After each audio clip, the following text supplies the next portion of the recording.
Curtis is being bullied by Showtime company hosts? Is it true? Based on the photos and video being uploaded, there is no doubt that the Showtime family truly enjoys their company. They have made a different kind of bonding, treating each other as if they are family members.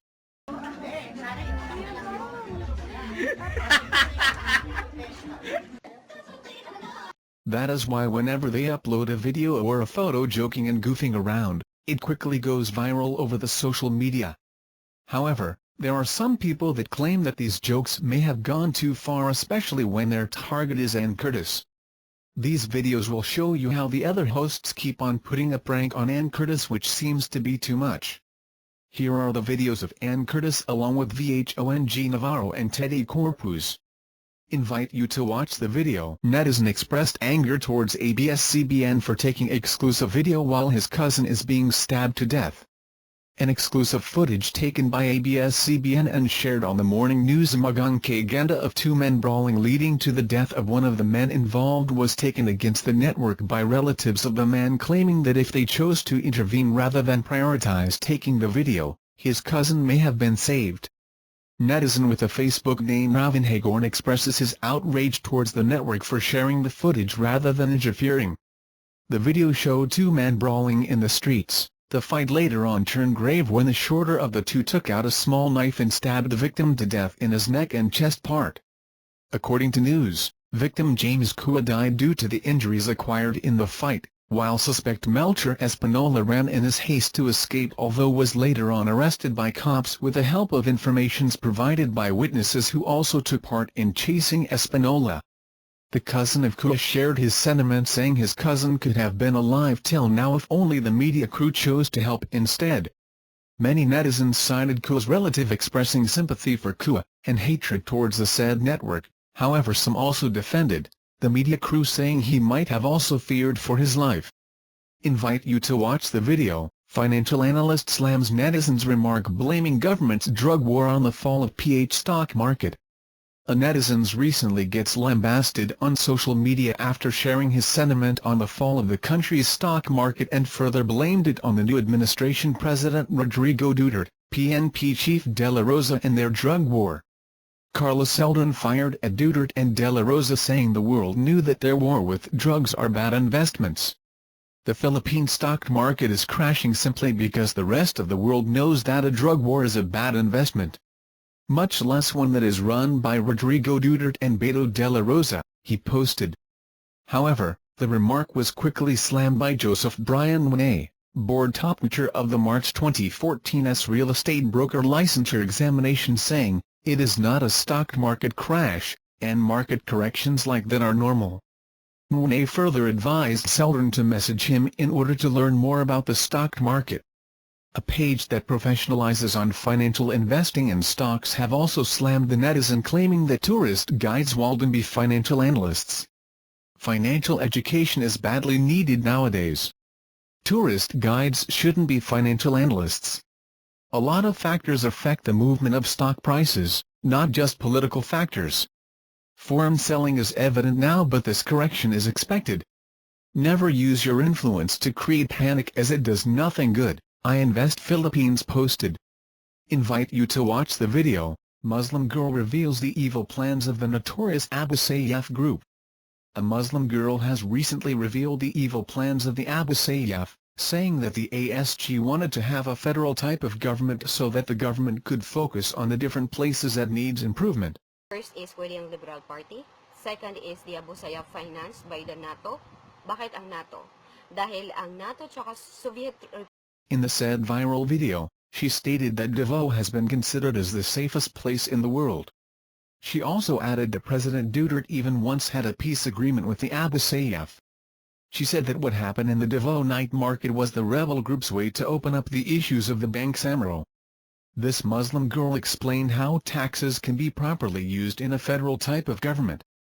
In this type of government, they are the ones who are providing the needs of the people in a particular place. Invite you to watch the video. Reward raised for info on bombing. The city government of Davao Thursday raised to P3 million from P2 million the reward for any information leading to the arrest of the suspect in last week's bombing that left 14 dead and dozens injured. retired Army General Benito de Leon, duly appointed chief of the Davao City Public Safety and Security Command Center, said Mayor Sara Duterte Carpio was scheduled to announce the increase, which she had discussed with command center officials in a meeting in the afternoon. The additional P1 million was raised by private business groups.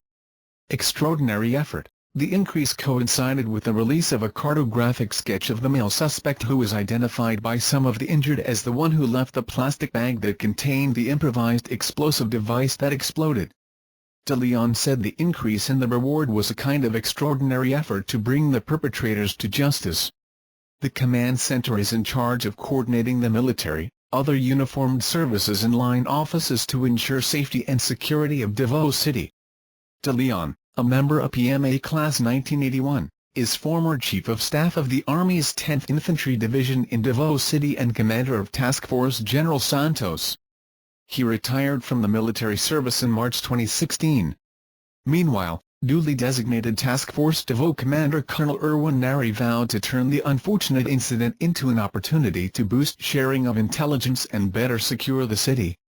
Public involvement. Nari said the public must be involved in intelligence gathering even as they should also be taught to be more vigilant in monitoring possible threats in the community. He urged the people of Davao to continue with their normal activities, saying the task force would see to it that the beefing up of security in the city would cause minimal inconvenience to them.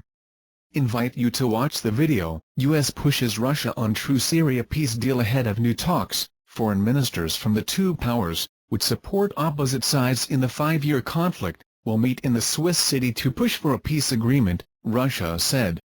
Washington later confirmed that Secretary of State John Kerry was leaving Thursday for face-to-face talks Friday with Russian Foreign Minister Sergei Lavrov. The talks will focus on reducing violence, expanding humanitarian assistance for the Syrian people, and moving toward a political solution needed to end the civil war, spokesman John Kirby said in a statement. The diplomatic news came against a backdrop of continued military turmoil, with coalition-backed forces continuing to push the Islamic State group away from the Turkish border, an Islamist rebel leader dying in a bombing attack, and pro-regime forces making major gains on the outskirts of the ravaged city of Aleppo. U.S. Defense Secretary Ash Carter told BBC Radio that there was quite a long way to go before a final peace deal could be struck. He called for a true cessation of hostilities, not what you've seen, which is a partial cessation of hostilities, adding, "Our patience is not unlimited." Both sides have agreed that a deal must involve a durable ceasefire, humanitarian access to conflict-racked areas and a resumption of peace talks.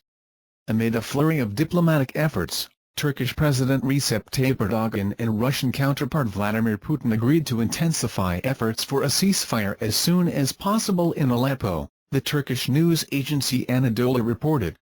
Moscow backs the Syrian government of President Bashar al-Assad, while Ankara supports the opposition seeking his ouster. U.S. President Barack Obama earlier held talks with Putin on the sidelines of the G20 summit in China, but the two, on opposite sides in Syria, failed to bridge their differences. Lavrov suggested that problems in another part of the world, namely, U.S. sanctions against Russia over the Ukraine crisis, may be hampering efforts between the former Cold War rivals to resolve regional conflicts, a reference to the Syrian war. And Carter noted, "We have our differences, serious differences, with Russia elsewhere, especially here in Europe with Ukraine." 18-month transition. Fighting in the complex war continued to claim lives, with Turkish shelling over the border into Syria killing 6 Kurdish fighters aligned with U.S. forces on Thursday. Syrian rebels supported by Turkish and coalition airstrikes pushed further west into areas held by the Islamic State group in northern Syria. The top military commander of the Army of Conquest, the largest Syrian rebel alliance, was killed in an airstrike during a meeting of the leaders of the anti-government group, Islamist sources said Thursday. The former al-Nusra Front, renamed Fatah al-Sham Front, announced on Twitter the martyrdom of Commander Abu Omar Sarraj. Pro-regime forces meantime overran a strategically important district on the southern outskirts of Aleppo, rolling back nearly every gain from a major month-long rebel offensive there, the Syrian Observatory for Human Rights said Thursday. The government advance further seals off Aleppo's opposition-held eastern districts. regime forces backed by the Russian Air Force have completely encircled opposition-held neighborhoods. Rebels are now back to square one, under an even more ruthless siege, Rami Abdul-Rahman, head of the observatory, told AFP. Shops in the city's east have been struggling since Sunday to secure goods and prices are skyrocketing. The price of a kilo of meat rose from £3,000, $6, to $6,000, complained Ahmad, a father of 3 children, in the Bustan Al-Khazar district, ravaged by airstrikes. In London on Wednesday, the Syria opposition, under pressure, fleshed out a proposal for a transition to democracy without Assad after a 6-month negotiating phase with the regime.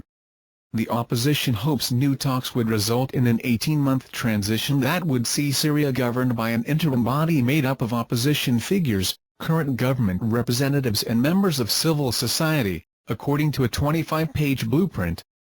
The Syrian war, which began as a pro-democracy revolt in 2011 but morphed into a multi-front conflict after the regime unleashed a crackdown, has killed more than 290,000 people and forced more than half the population to flee their homes. The Islamic State group has used the chaos to spread throughout the country and into Iraq. But it has lost ground in recent weeks. Turkey said Wednesday that it favored a joint operation with the U.S. to oust the IS group from its de facto capital of Raqqa in northern Syria. Erdogan said he had agreed with Obama to do what is necessary. Thank you for watching videos like you. Remember the channel, register and comment below. Thank you.